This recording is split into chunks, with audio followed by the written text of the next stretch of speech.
Hello everybody, and welcome to another Train Sim World video.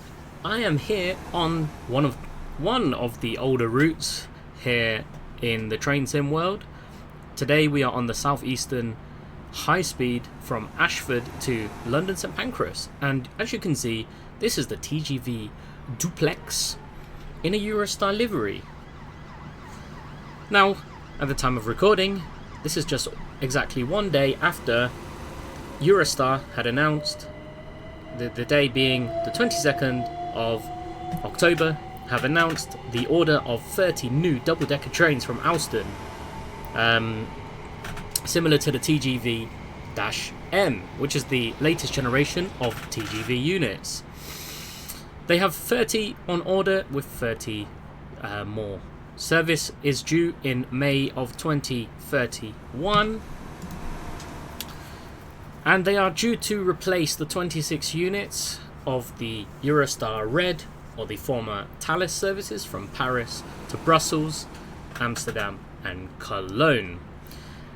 Now, there is even a suspicion that the optional 20 is for Eurostar Blue to London.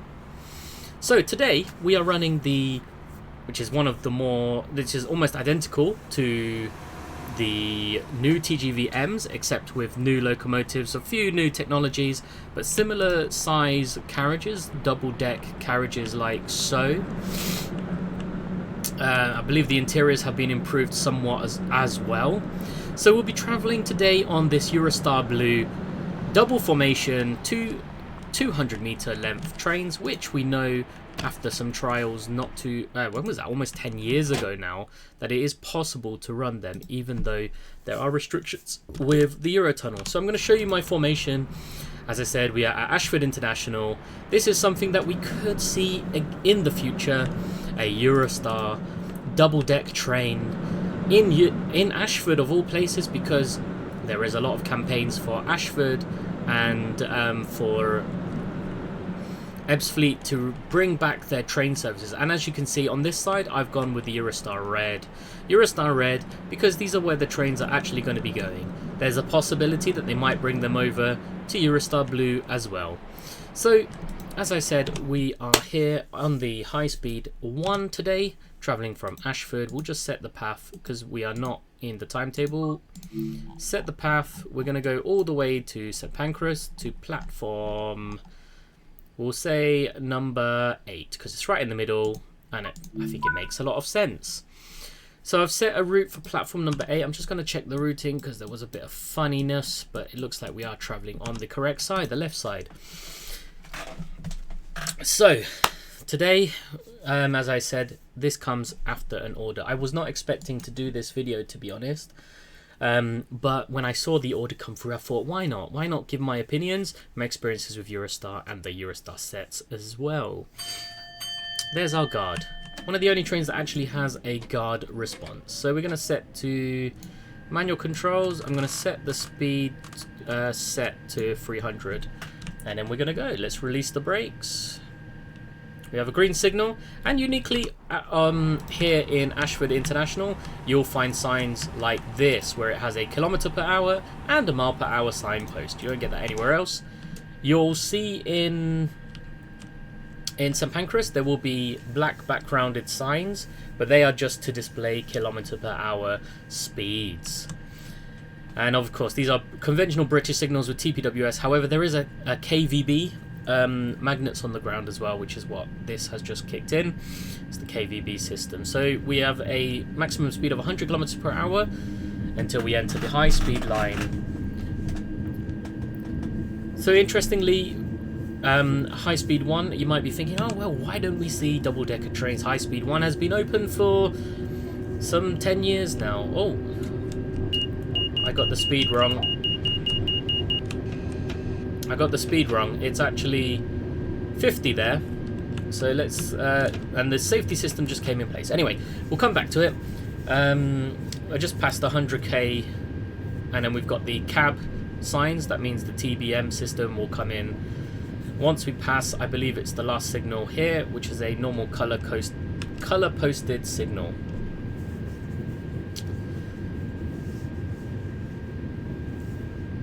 So I'll just let us join the high-speed line, and then I'll start commentating about what I think about this new order. Just going to overrate AWS Magna. If we had a train that had AWS, this one doesn't, it would have pinged because we got a green signal ahead. So we've reached the 100 km/h limit here. Cab signaling will start. There's the TVM system with 100. When it's not flashing, that tells you this is the target speed. When it's flashing, they want you to slow down, or the next circuit has been occupied.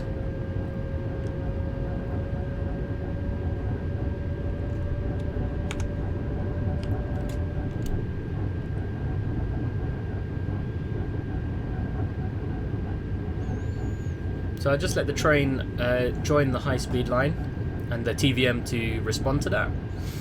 And then we'll start talking more about the Eurostar HS1 and how Eurostar has changed as a business over the years, and of course the two stocks that they currently run, the E300s and the E320s.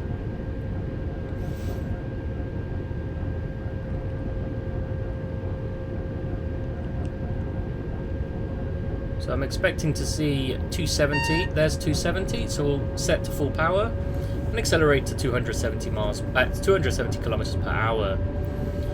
So, as I said, you'll be thinking, well, since HS1 has been open for more than 10 years now, why have we not seen any double-decker trains on there? Well, simple answer to that is, one, when Eurostar ordered the Siemens Valario, the new E320s, they didn't consider double-deck because their trains are already 18 carriages long anyway. So they have a lot of capacity. They don't need the extra capacity with the extra deck. However, it looks like things might be shifting in Eurostar's in Eurostar's mindset and the new corporate identity since they took over Thales. So Eurostar currently, well, they can take, the HS1 has been specified to take European loading gauge trains, hence why you can actually drive this train on here, no problem. Duplex trains can come on here, and I suspect that that's what it is that they want to utilize the loading gauge, like what they did when they ordered the Siemens Valario, with options for them to come to the UK, because at the moment it looks like they're just going to replace the former Thales sets, but with the additional 20 that could end up retiring the E300 sets and run alongside the E320s, and I suspect that that is also something that they would be considering, hence why they put an option for 20 on top of the initial order for 30. To say about what High Speed 1 is all about, well, High Speed 1, which is what we're driving on, was open in sections, started from Dollond's Moor all the way to Ashford International. Then after Ashford International, the first, what they call the first stage, even though I'd probably call it second stage, would be this section from Ashford International up to just before Ebbsfleet. And then the final stage, push into London and moving of the terminus to St Pancras, which, to be honest with you, I think is brilliant, because St Pancras is such a beautiful station, and I get to see it every time I go to London, because my London station is King's Cross, and I always walk out anyway, even when I go down to the tube, because it makes a lot of sense. So, as I mentioned about those stages, that meant that the E300, we've now got our maximum permitted speed. It's the maximum speed that any train can travel in the UK, 300 kilometers per hour, or 186 miles per hour. And one of the E300 sets, the original Eurostar set a British speed record for railways, for trains, should I say, reaching the 300 kilometer per hour mark on this section of HS1. And as you can see, with ease, the train has reached 300 kilometers.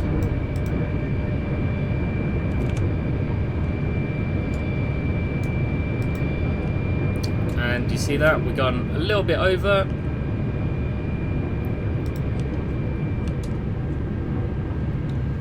So we'll we'll drive manually. Anyway, so as I said at the beginning, the Eurostar E300 trains had to be British loading gauge, which means they were quite narrow.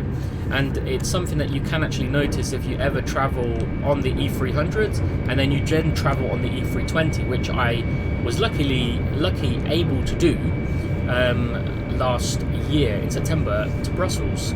On my journey out to Brussels from London St Pancras, we were on the E300, and you can really tell the difference. I mean, I got wide shoulders anyway, and sitting next to my wife and my kid, it was really tight. However, that changed when on our way back we were on the E320. There was plenty of space, and it's a lot easier to walk through as well. The corridors are a lot wider on European gauge trains compared to British gauge trains, especially on a 2-2 configuration.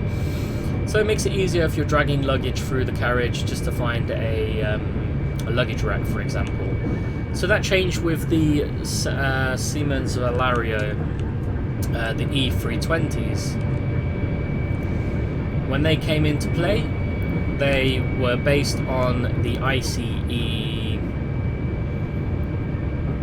I want to say it's not the 4, it's the 3 Neo, isn't it? That's what the Valarios are based on. Eurostar sets are built, they're 2 sets put together without cabs between the 2 sets, and they're, I think, 18 cars long. They're really long. I remember like walking the length of the train. So I think it's brilliant, and I think part of why this order might have come through, especially if they're considering to bring them into the UK, is the fact that they now have e-gates at St Pancras. And if I'm honest, I hope that things change a bit now that they've got the e-gates in there. But I don't know. I don't know what's going to happen in terms of the future, but I think it's somewhat positive that they're looking into replacements for the older TGV sets on the Thales, or the former Thales services, and the E300s on the Eurostar to London services. So let's give you a little run by shot of the train. Well, that was too quick, and the camera can't keep up with the speed. We'll try again. We'll do another run by. There we go.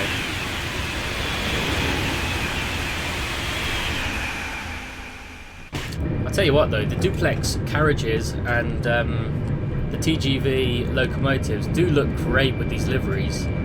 So I hope that we'll see it. And with the sets that they've ordered, they are TGV-M variants.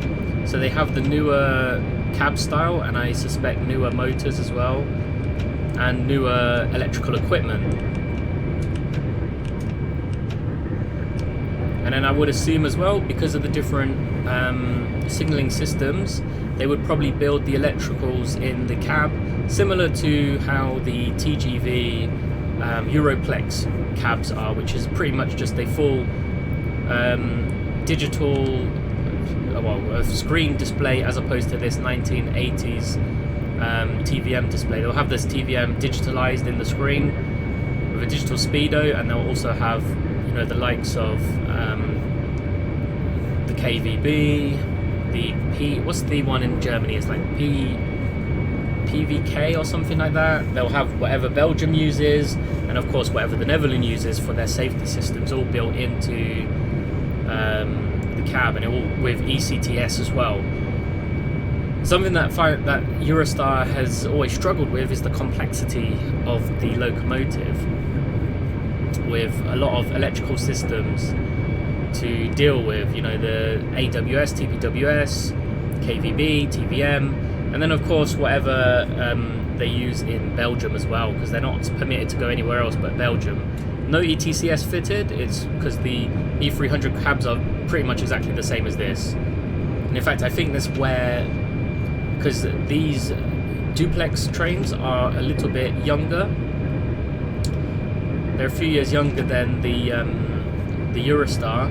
I believe the Eurostar cab actually inspired the design of this cab for the Europlex and the duplex trains of SNCF. You can see how on high-speed lines the grades are very severe, and that's pretty normal. Anyway, we're coming over the Medway River and the Medway Bridge. I wonder if we can get... Well, there's a view from the motorway of the train. The camera can't keep up with the speed of the train at 300 kilometers per hour. So it won't be long before we reach Ebbsfleet International and the junction that turns off towards Swanley, sort of that direction.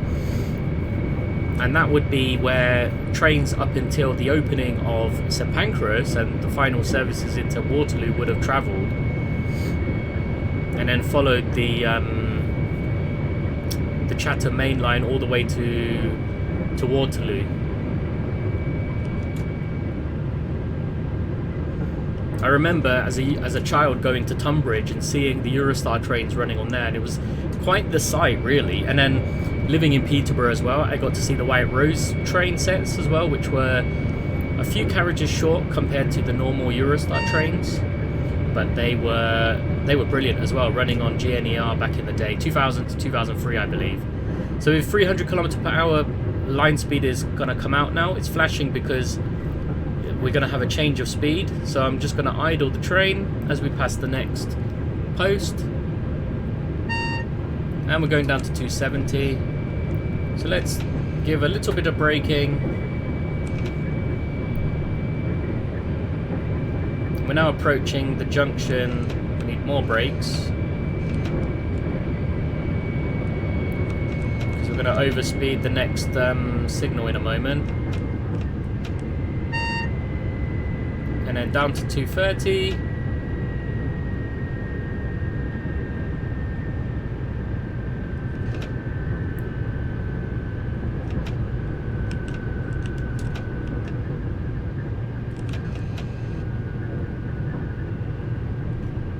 Down to 230 now. That's our line speed as the display. Oh, yep, there we go. That's our line speed, but it's flashing, so I think we're actually following another train. So this is the junction that would have led trains to Waterloo, following, well, up until the closure of Waterloo, and it would join the Chatham Main Line somewhere near Swanley, and then follow the Chatham Main Line through Herne Hill, Beckenham Junction, places like that, and Brixton, all the way into Waterloo. And we're slowing down to 200 kilometers now as we approach Ebbsfleet.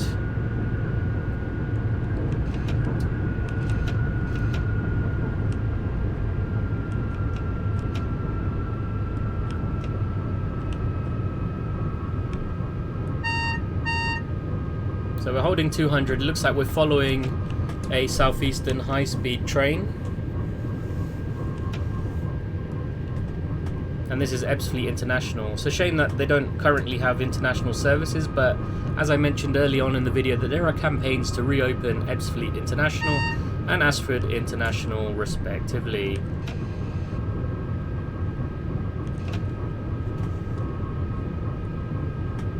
We'll just follow the TBM because we don't want to overspeed and cause emergency braking. We'll try to be as smooth as we can as well.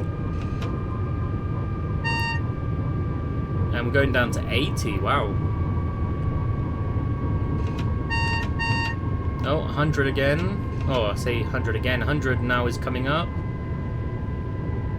I suspect we are following a southeastern high speed with these speeds. Now we're going under the River Thames. 130. Let's release the brakes. We'll just idle the train for a bit because we're going downhill at the moment, but we'll quickly go uphill also. We'll use the brakes to help us with maintaining our speed. This is one thing I do like about TVM signalling system. It's very basic because it just uses track circuits, but it's actually a very good system. I mean, the only downside to... There we go, 230 now, so I think there's enough distance between us and the southeastern train that we can accelerate to a relative high speed, because it's not crazy high speed really, 230. So as I mentioned as well, 230 holding now, it's not flashing, so we're not expecting any changes, although it probably will change. Yep, I was thinking it was going to at the next circuit. As I say, the TBM system is it's actually very, very not sophisticated. It's a simple system, but it works really well for high-speed lines. Just using markers and track circuits to work out the speeds. Obviously, they can set the speeds to what they like. But TBM as well is known as the TBM 4. I think it's known as the TBM 430 because it has the capability to handle speeds of up to 400 kilometers per hour. It looks like we're going to be running under the cautionary pretty much the whole way now, especially while we accelerate. That was the vigilance alarm again. It's good, it's very loud. It means it's good for the drivers to make sure that they're awake. I don't know if it's going to drop me down. Yeah, I was thinking it was going to drop me down. It's good, I'm quite good at predicting what's going to happen based on the conditions of our signalling system here with the TBM. And TBM's gone back up to 230. I suspect then that they are not... We are sort of following them, you know, at a similar distance the whole time. So we're now in the county of Essex as we cross the river. We saw the bridge over the Dartford crossing. We've got the C2C Shoeburyness line just coming underneath us. And then we'll shortly be going through the Dagenham area of Essex. Say Essex, they call it London because it's within the M25 these days, but I would still call it Essex.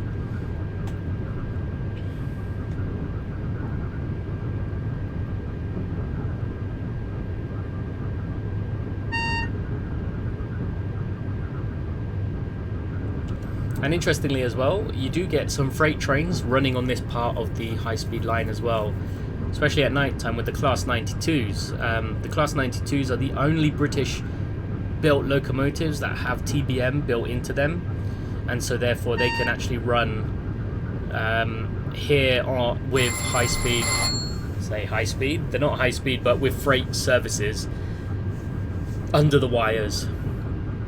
The Class 92 also has the KVB system. Oh, we're slowing down now. 160. Oh, back to 230. I think we'll hold 200. Seems like a sensible speed to hold at. This is how I felt as well when I came back from Brussels last year. It felt like we were travelling like this, following behind another train, and the other train will obviously be the southeastern high speed, because it didn't seem like it was going the full 230. And you know what, doing 200 kilometers per hour on a Eurostar train, it really doesn't feel like it. It feels more like 70 to 80 miles an hour on the high speed lines. It just seems a bit weird. But anyway, so this is the Dagenham docks, I think they call it, this area, famous for actually the Ford Motor Company had an engine manufacturer here, and they were building engines for stuff like the Fiestas, the Focuses, the transit vans. They were building engines for all of those, especially European Ford vehicles. You can see the turnoffs here for the freight services. Now we're going to go into the tunnels towards Stratford. Ah, we seem to be holding 230, but I suspect after the next one it's going to slow down, because if we're following the southeastern train, it's going to slow down for Stratford International. And I'm wondering if it will let us pass the train at Stratford, or will it make us stop and wait for that train to depart Stratford. There we go, we're going down to 200.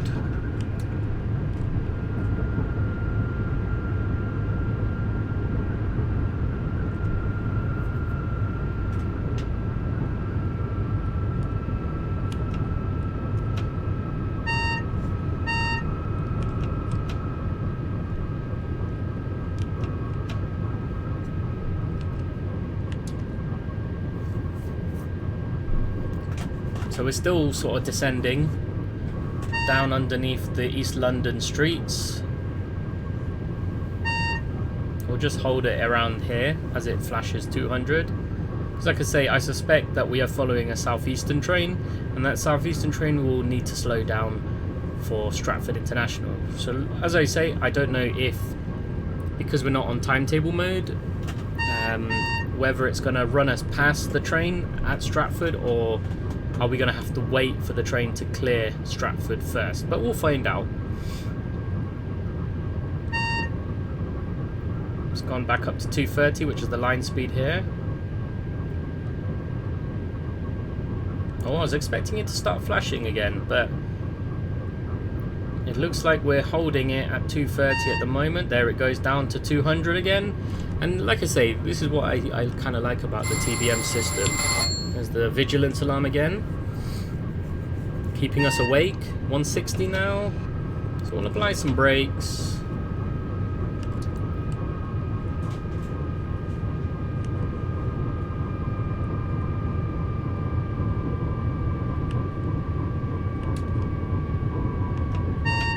And 130.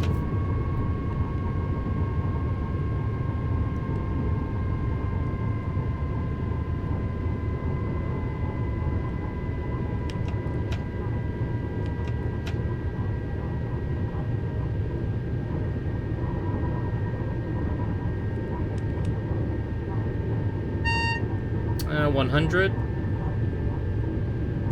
It looks like we're on the climb now, back up towards Stratford.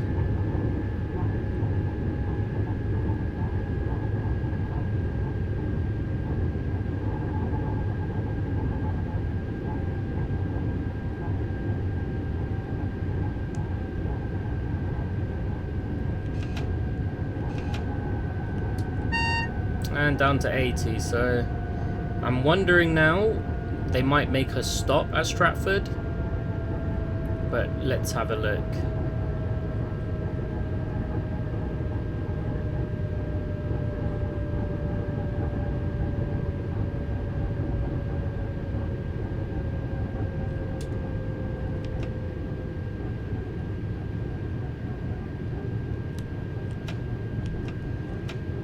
Release the brakes. We're doing 70 because I'm expecting it to drop down again.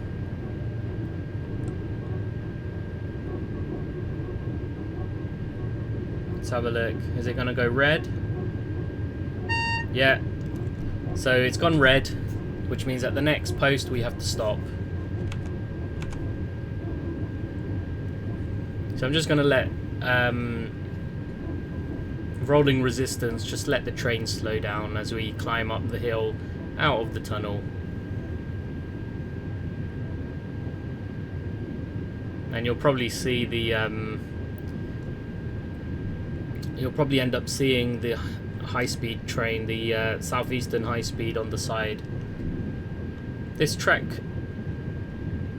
turning to the right, will take you up to Temple Mills Depot, which is the depot in London for the Eurostar trains. Actually, if I zoom in my camera, you can see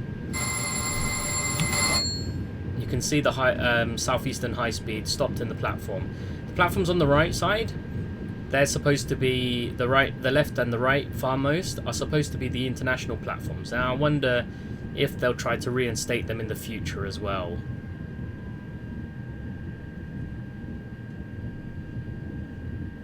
Because the only time that they actually received any international services was during the Olympics here in 2012.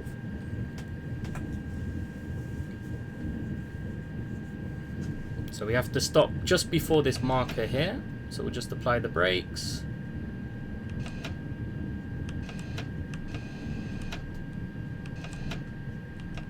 And then we just have to wait for the track circuits to clear, and then the TBM system to tell us that we're okay. Set to neutral, and we can see that the high-speed service, the southeastern high-speed service, has just gone through the tunnel. See these markers? These are the markers for the TBM system. I might do is do a free camera, stand on the platform at 2 and watch the acceleration once we know TBM has cleared us for the track circuits. Oh, it gets really quiet in the cab when it's not running. There we go, we got 70 there. So let's pull forwards. I'm gonna go stand over here, and we're gonna go watch the train accelerate out.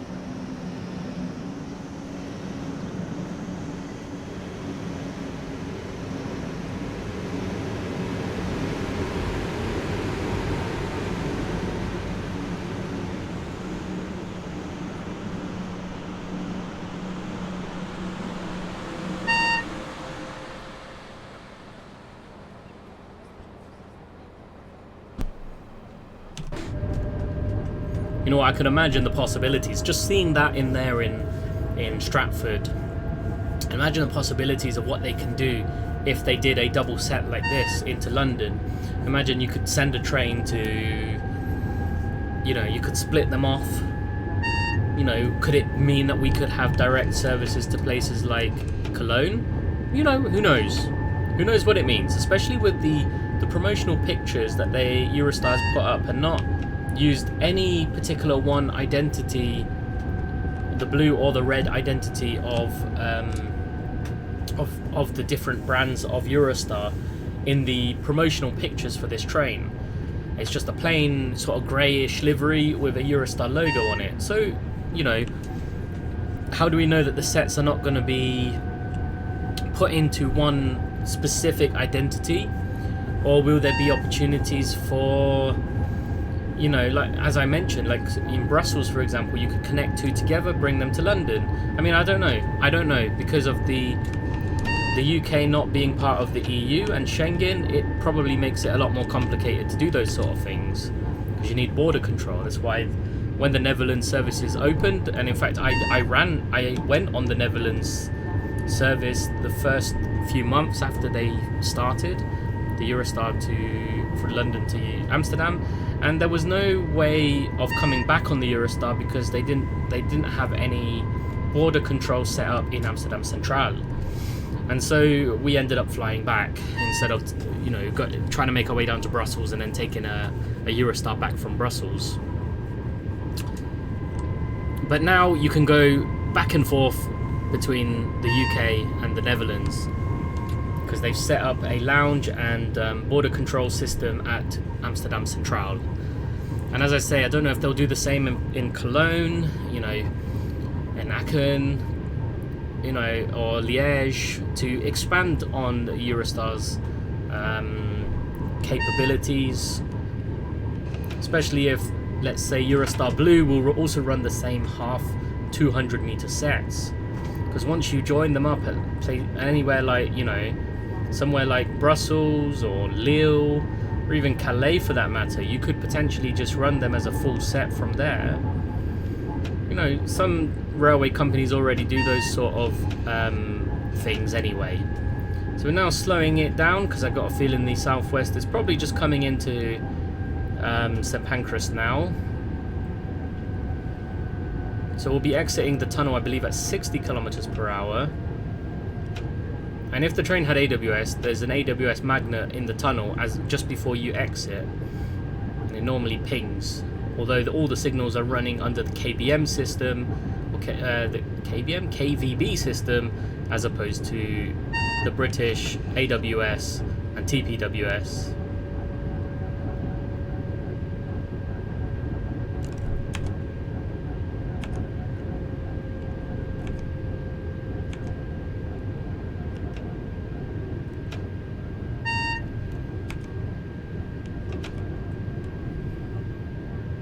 See already the green signal. That green signal does have, as I say, an AWS magnet here in the tunnel.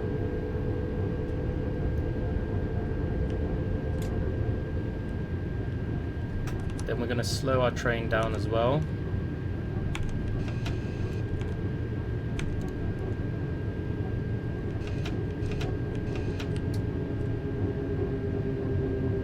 kph. And we're just gone over the East Coast Main Line.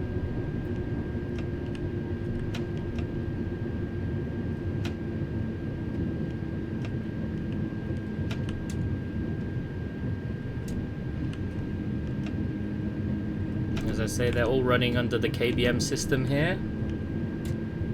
And although we got British style signals with banner repeaters and colour lights. What is the speed limit here anyway? 37, so...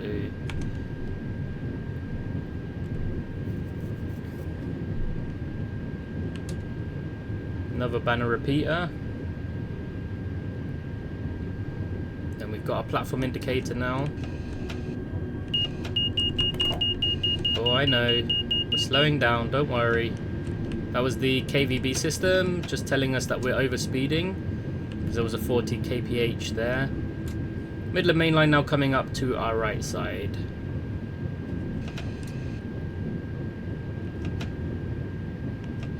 And there's the train that we were following for a while. There we go, look at that.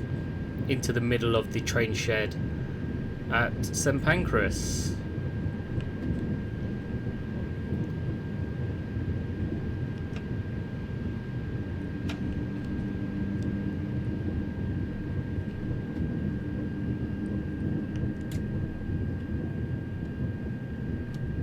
It's a shame that here on Train Sim World they haven't really detailed the Eurostar platforms, and actually it's blocked off completely from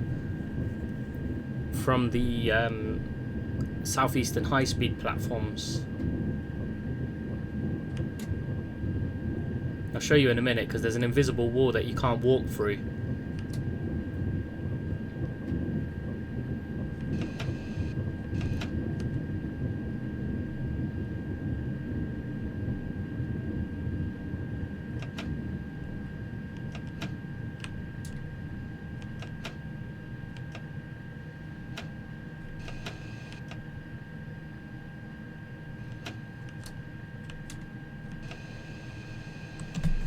Oh my gosh, we're gonna hit the buffers. Bonk. And we hit the buffers. Oh, that's a shame. Anyway, thank you for joining me. That was my fault for releasing the brakes, and I hope that was somewhat informative. And I'll see you again on another video. Sorry about the ending, but I'm sure you enjoyed anyway, and my thoughts and feelings. Thank you very much. I hope you join me on another one.